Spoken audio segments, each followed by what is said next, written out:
Entonces, acá se acuerdan la proinsulina, ¿no?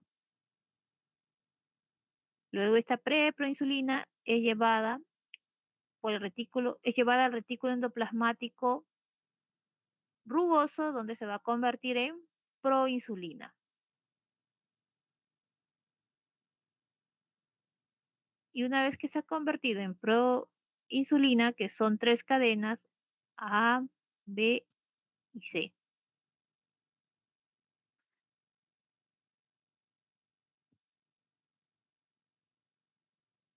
Este es el enlace que los mantiene azufre, azufre.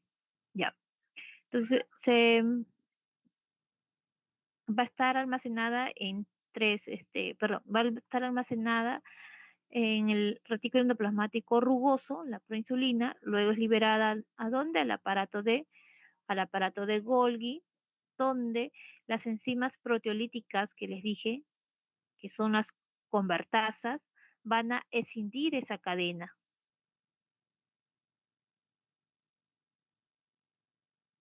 ¿En qué? Este es el azufre, que es la cadena A y la cadena B, y ¿qué va a escindir? La cadena C. Entonces acá va a estar suelta esta cadena de aminoácidos peptídicas de la cadena C. ¿Ok? Ahora, pero ¿cómo se libera la insulina de las células beta? Ya sé que se sintetiza así, ¿no? ¿Y qué provoca que la libere el cuerpo? Ya. Primero, a ver, nosotros nos alimentamos, a ver, estamos comiendo un postre y ese carbohidrato al final va a estar en la sangre en forma de glucosa. ¿Ok? En forma de glucosa. Esta glucosa va a ser muy importante porque a nivel de las células beta va a actuar sobre unos receptores muy importantes, que son los GLUT2.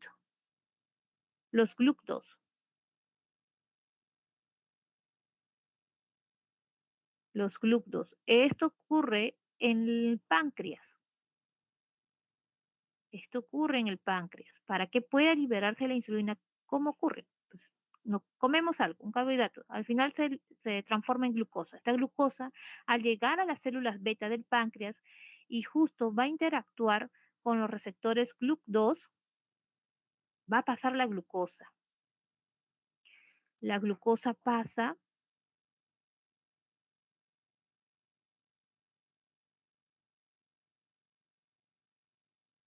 la glucosa pasa y, y dentro de las células beta hay una enzima también muy importante que ustedes se acuerdan de bioquímica, que se llama la enzima glucoquinasa.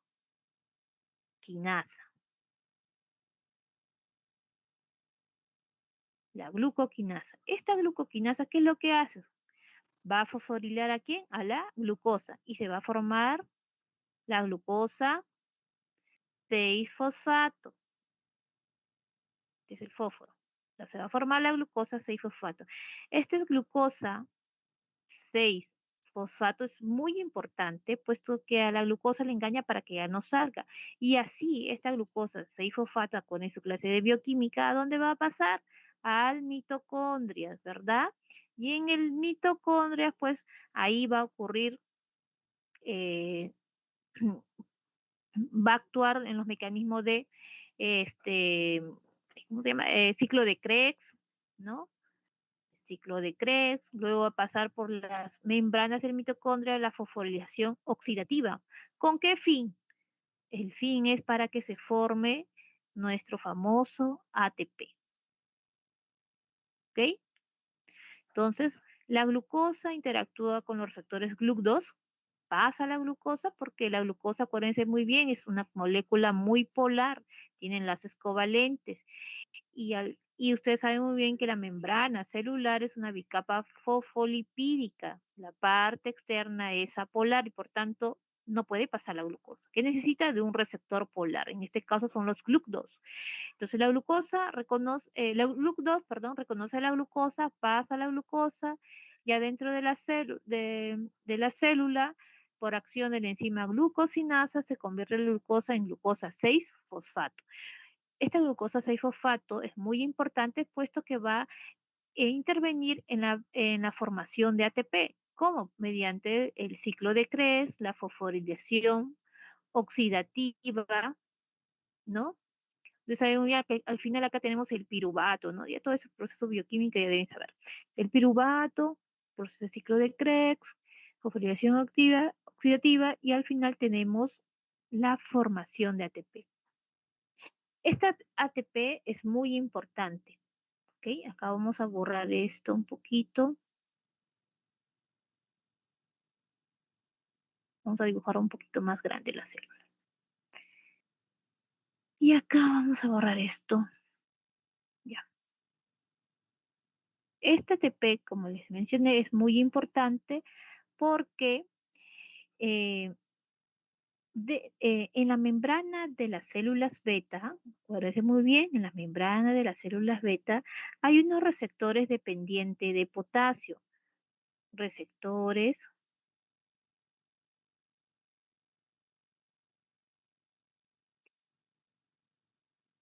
dependientes de potasio, receptores dependientes de potasio, ATP. Entonces, ¿y cuál es la función de estos receptores dependientes de potasio y ATP? Es que ustedes saben muy bien que el potasio es un catión, ¿no? Que pues va a estar en mayor cantidad, pues es un, es un, es un catión que se encuentra a nivel intracelular, ¿no? Entonces, estos receptores dependientes de potasio normalmente hacen que el potasio salga al espacio extracelular, ¿ok? Pero cuando se produce este ATP, ¿qué es lo que va a hacer? Este ATP va a bloquear a estos canales dependientes de potasio y por ende el potasio ya no va a salir al medio extracelular, sino se va a quedar acumulado en el medio intracelular.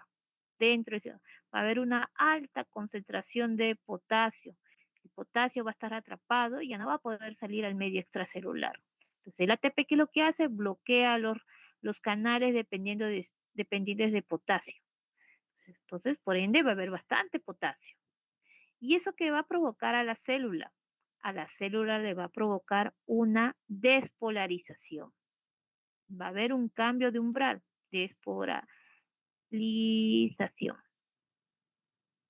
Entonces, al provocar una despolarización, ustedes saben también de que en la célula también hay canales de calcio, receptores de calcio, canales de calcio. Y esa despolarización va a provocar que el calcio extracelular ingrese con mayor facilidad al medio intracelular. Entonces va a haber una alta concentración de calcio. Y al provocar eso, ustedes saben muy bien, acuérdense muy bien de la parte bioquímica, eh, al aumentar el calcio intracelular va a provocar que ustedes saben muy bien acá, ¿no? Que la proinsulina está en el retículo endoplasmático y no, luego se almacena en el aparato de Golgi. Entonces, eso va a provocar, allá, un ratito antes de explicar esto, acá observamos en la pizarra, ya en el aparato de Golgi, mediante las enzimas proteolíticas convertasas, la proinsulina se desdobla en dos cadenas, cadena A y B juntas y la cadena C suelta, ¿verdad? Esta es la insulina.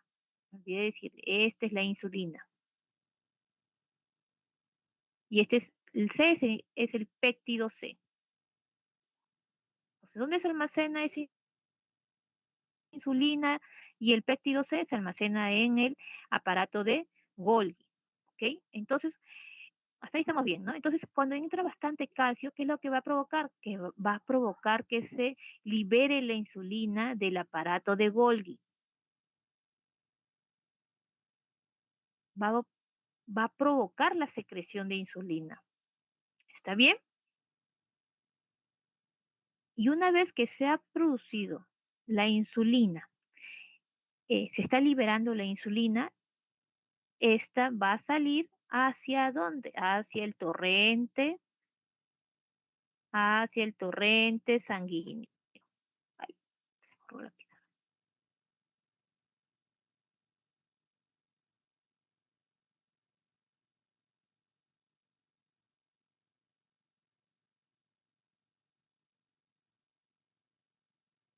Ya. ¿Dónde va a salir? Va a salir al torrente, al torrente sanguíneo. Entonces tenemos la insulina ya en el torrente sanguíneo y bueno, la insulina ¿dónde va a llegar? Va a ir a a las células musculares, el tejido adiposo y también a las células hepáticas, al hígado. ¿Está bien? Entonces, así se produce la liberación de insulina, de la insulina a partir de las células betas del páncreas. Pero esto tiene una causa. Primero necesitamos que en el torrente sanguíneo haya glucosa. Le vamos a poner otro color.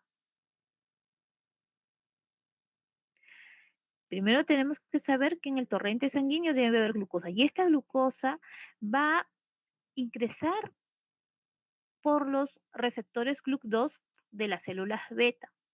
Tenemos aquí a la glucosa. Por acción de la enzima glucosinasa se convierte la glucosa en glucosa 6-fosfato y esto es muy importante porque va a participar en la formación de ciclo de Krebs, fosforilación oxidativa y al final vamos a tener el famoso ATP y este ATP va a bloquear los canales de potasio dependiente de ATP y se va a acumular bastante potasio dentro de la célula y esto va a provocar una despolarización. Y al provocar una despolarización, el calcio extracelular va a ingresar en mayor cantidad al medio intracelular, provocando que se libere la insulina. ¿Okay? La insulina son dos péptidos, péptido A y péptido B, unidos mediante enlaces disulfuro. ¿Okay? Esto se encuentra en el aparato de Golgi. Se va a liberar la insulina y una vez que se libera la insulina llega al torrente sanguíneo. Y ahí en el torrente sanguíneo se va a unir a las células musculares, células adiposas o al hígado. ¿Ok? Entonces, ¿está bien ahí? Este es para entender la fisiología pues, de la insulina, ¿no? Vamos a poner otra pizarra, ¿ya?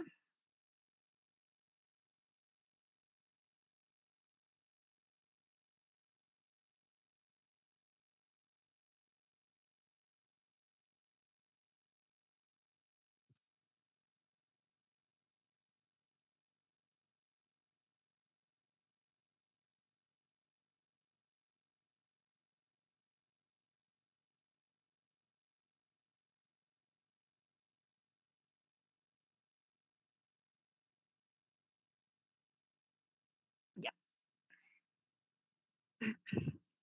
Una vez que la insulina está en el torrente sanguíneo, puede llegar, imagínense que llega a una célula adiposa. Y ustedes saben muy bien que la membrana celular es una membrana semipermeable, ¿ok? Una membrana fosfolipídica, ¿ok? Tiene una parte apolar y una parte polar.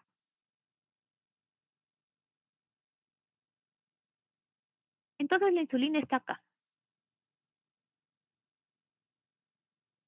¿ok? Y en esas células adiposas hay unos receptores muy importantes que se llaman los receptores RTK. Y esos receptores RTK son son unos dímeros,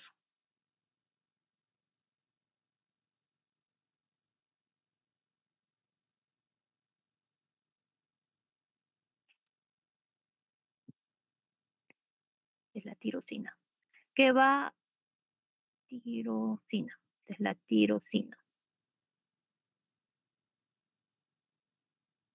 T es de tirosina, ya, ya. Entonces, esta insulina se va a unir a su ligando. Ese ligando se llama receptor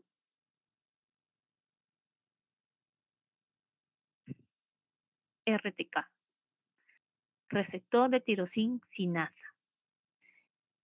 Esto es un dímero, ¿ok? Es un dímero muy importante, puesto la insulina se va a unir a este receptor. ¿Y qué va a provocar? Una vez que la insulina se une a este receptor, ¿entra glucosa? No, todavía no entra la glucosa. Primero va a ocurrir acá. Es un proceso muy complejo, ¿no? Entonces, la insulina actúa sobre este receptor y en este compartimiento de las células beta al interior de la célula tenemos residuos de tirosina. Y este va a hacer que se provoque una fosforilación. Se van a añadir grupos fosfatos. Y al provocar la fosforilación a nivel de la tirosina, eh, va a ser de que un receptor que se llama el IRS, vamos a poner otro color, este receptor, ahí está, IRS se llama sustrato receptor de insulina. Mira, sustrato receptor de insulina. Va a detectar que se ha fosforilado esta zona de este dímero. Y al notar que se ha perdón, fosforilado, va a ser de que se active la PI3. Y la PI3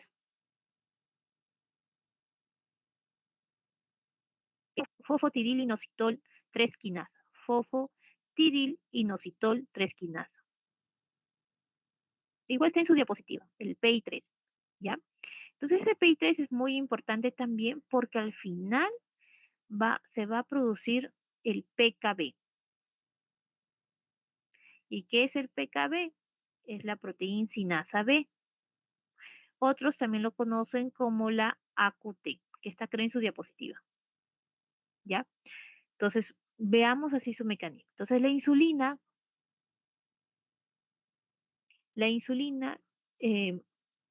se va a unir a su ligando. ¿Cómo se llama ese ligando? Receptor RTK, receptor de tirosina quinasa.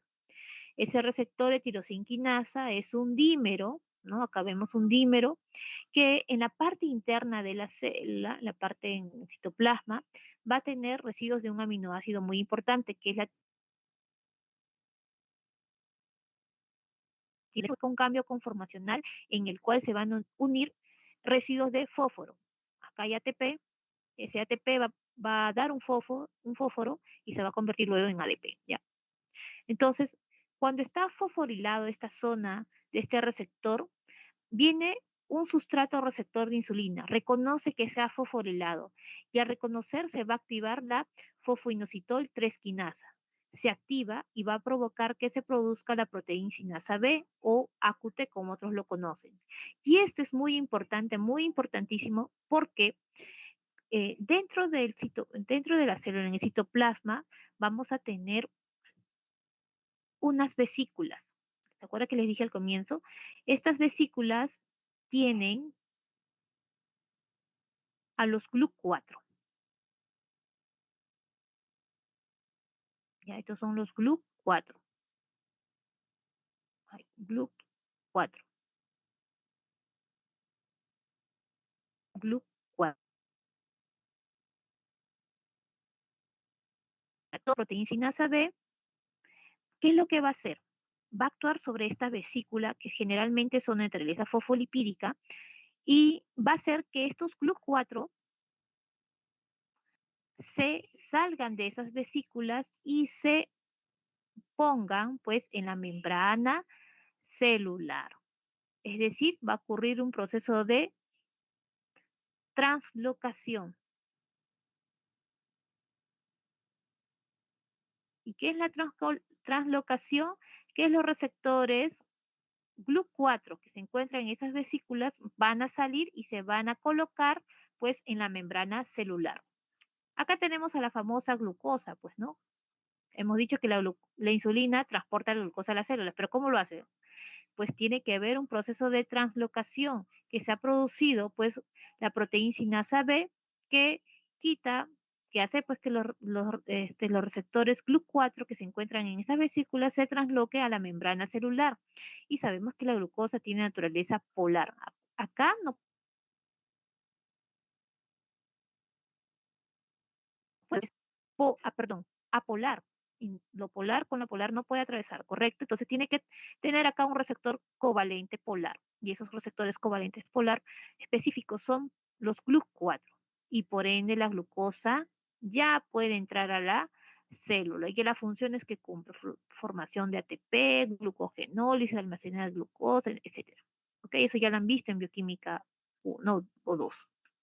¿Ok? Entonces ahí es el proceso en el cual la insulina hace de que entre la glucosa a la célula. Entonces la insulina, no se olviden, actúa sobre quién, su receptor tirosinquinasa.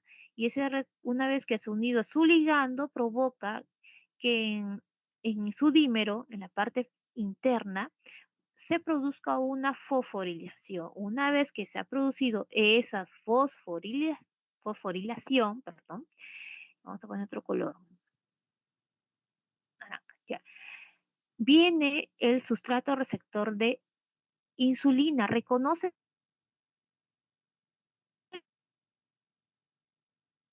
que es que active el fosfoinositol 3 quinasa. Y ese fosfoinositol 3 quinasa por varios procesos bioquímicos se va a producir el PKB, proteína sinasa B o AQT. Y esto es muy importante ya que va a translocar el GLUC4 que se encuentra en la parte interna de la célula para que se trasloque a la membrana celular y de esa forma la glucosa entre a la célula. Así es el proceso bioquímico. Entra a la célula y usted sabe muy bien que se puede producir ATP, se puede almacenar glucosa en forma de glucógeno, ¿no? Etcétera, para lo que requiera nuestro cuerpo, ¿no? Puede formar proteínas, ácidos grasos, etcétera. ¿Ok? Ese es el proceso bioquímico. Entonces, acuérdense muy bien que la insulina es una hormona polipeptídica de 51 aminoácidos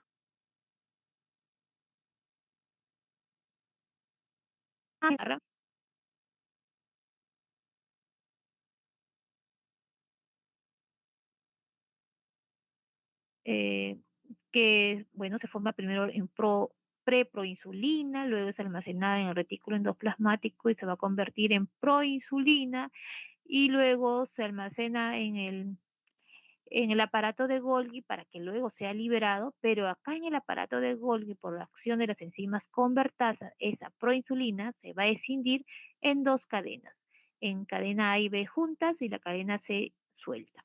Esta cadena A y B junta es conocida como la insulina y la otra cadena como péptido C. Entonces, de acuerdo a la necesidad de nuestro cuerpo, se libera la insulina. ¿Cómo se libera la insulina?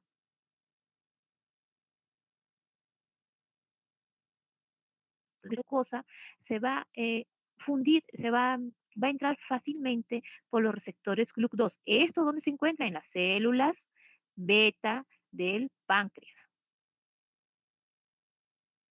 En las células beta del páncreas tenemos los GLUC2.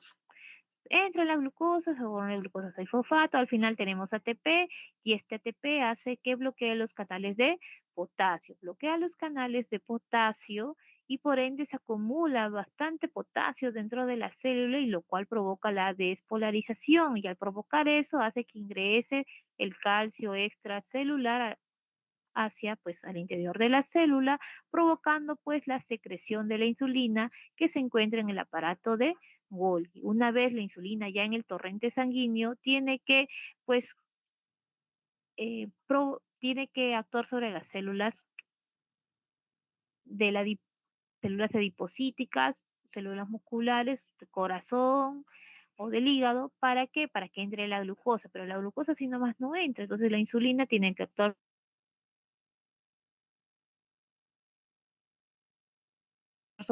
se une a su receptor, provoca un cambio conformacional y hace también de que Como tiene restos de tirosina, se fosforile y esa fosforilación lo reconoce el sustrato receptor de insulina, provocando que se forme el fosfoinositol 3 sinasa y al final tenemos estos compuestos, el PKB, proteína sinasa B, que hace que transloque la GLU4 hacia la membrana celular, provocando pues que la glucosa ingrese. ¿Ok? Esa es la parte bioquímica del proceso de la insulina, ¿no?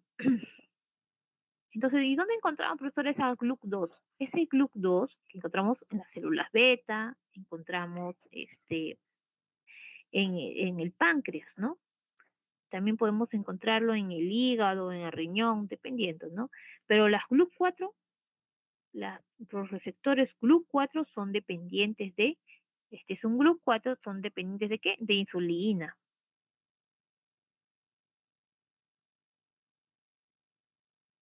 Ok, ya, con todo, ustedes ya pueden entender todas sus diapositivas.